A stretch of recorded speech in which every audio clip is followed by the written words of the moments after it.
वृद्धावस्था के कारण उसका रूप बिगड़ गया, बुद्धि कमजोर हो गई, शरीर रोगी हो गया, अग्नि मंद पड़ गई, पुरुषार्थ और भोजन दोनों कम हो गए, बस घोर चिंता। अब पता ही नहीं चल रहा, सोच निकल गई, पड़ा है उसी गंदगी में। जब वो रो रो के कहता है ऐसा, पीटते हैं घर वाले, हमने देखा, पीटते हैं, बड़े बड़े हकता है, भरपूर भोजन नहीं देते, हगेगा कौन, फेंकेगा इसका, कैसी दुर्गति होती।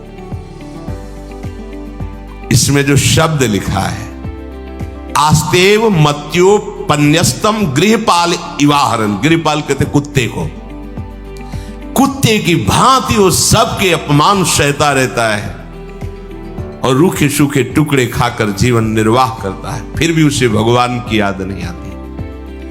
मृत्यु का समय जब निकट आता है तो वायु उत्क्रमण से इसकी पुतलियां चढ़ जाती हैं, श्वास प्रश्वास की नलिकाओं में वायु आना जाना रुक जाता है, कफ भर जाता है। अब इसे श्वास लेने में भयानक कष्ट होता है, कंठ में घुरघुराहट, पर उसका मोह उन्हीं अपने बच्चे, परिवार, घर, शब्द, ये सब छूट जाएगा। बड़ी दुर्गति है। अंतिम समय क्या सोच रहा है, ये पत्नी छूट जाएगी, बेटे छूट जाए, और बेटों ने क्या उनके साथ व्यवहार किया, ये मोह है, ये मेरा कमाया हुआ मकान कैसे छोड़ सकता हूं। तो छिपकली बन के आना, इसी मकान में रेंगना। पक्का आपका अंतिम फाइनल आपका चिंतन होता है, आपका चिंतन वही बनेगा जो जीवन भर आपने किया, उसके परिणाम में बंधु बांधव आकर घेर लेते और मनाने लगते हैं कि अब जल्दी मर जाए, भगवान उठा लें इसे। मृत्यु पाश के वशीभूत महान कष्ट को भोगता हुआ अपने परिवार का चिंतन करता है।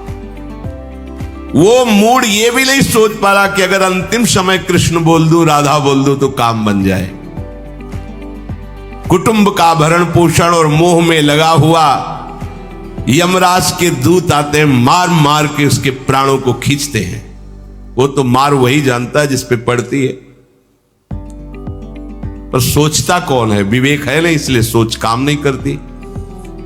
भयंकर रोष युक्त नेत्र वाले, जिनके देखने से पेशाब छूट जाए, तभी तो आप देखो मरने वाले का शौच और लघु शंका सब छूट जाती है देखने मात्र से, इतने वो भयानक है। वो देखकर भय के कारण मलमूत्र त्याग कर देता है। सा दृष्ट्वा त्रस्त हृदय स्रकन मूत्रम विमुंचति, इतना भयावह स्वरूप होता है उनकी घुड़क, और उनकी मार की टट्टी पेशाब सब छोड़ देता है। यमदूत उसे भयंकर यातना देते हुए प्राण खींचते हैं।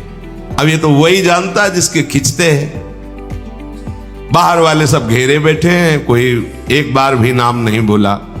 अगर एक बार बोल देता राधा तो भाग जाते यमदूत और वो बच जाता। पर यह सौभाग्य तो जिसने जीवन में धर्म किया है, कहीं ना कहीं भगवद आश्रय लिया, उसको ये मिलता है। जैसे कोई घोर अपराधी को सिपाही बांधकर ले जाते हैं, उसी प्रकार रस्सी में बांधकर बलात् उसको यमलोक की लंबी यात्रा कराती है। रास्ते में पिटाई, घुड़कियां, उसे प्यास लगती, पानी नहीं दिया जाता, तपती हुई भूमि पर चलाया जाता है। कुत्ते नोचते हैं, व्याकुल होता है, भूख प्यास उसे बेचैन कर दी। पर यहां किसी की भूख नहीं मिटाई तो तुम्हें रास्ते में भोजन नहीं मिलेगा। यहां कभी किसी को पानी नहीं पिलाया तो एक बूंद पानी नहीं मिलेगा तुम्हें। ये कर्म भूमि है। दावानल जैसी दहकती हुई भूमि पर उसे चलाया जाता है। तप्त बालुका में मार्ग में जब एक पग भी आगे बढ़ने की सामर्थ्य नहीं होती, मूर्छा जाती है, मार मार के उसे चेतना में लाते हैं यमदूत, फिर घसीटते हैं। महान दुख में अंधेरे मार्ग से अत्यंत क्रूर यमदूत उसे यमपुरी को ले जाते हैं। कितना मार्ग? 99,000 योजन मृत्यु लोक से।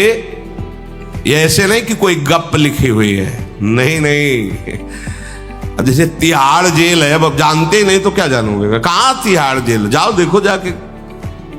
आजीवन कारावास, कैसे बड़े कठोर कठोर, जैसा अपराधी वैसा दंड विधान। तो यहां थोड़ी दया है क्योंकि हृदय है। वहां हृदय नहीं है, वहां हृदयहीन शासक तुम्हारे पीछे लगाए जाएंगे। हृदय ही नहीं है, बस एक एक कर्म का हिसाब।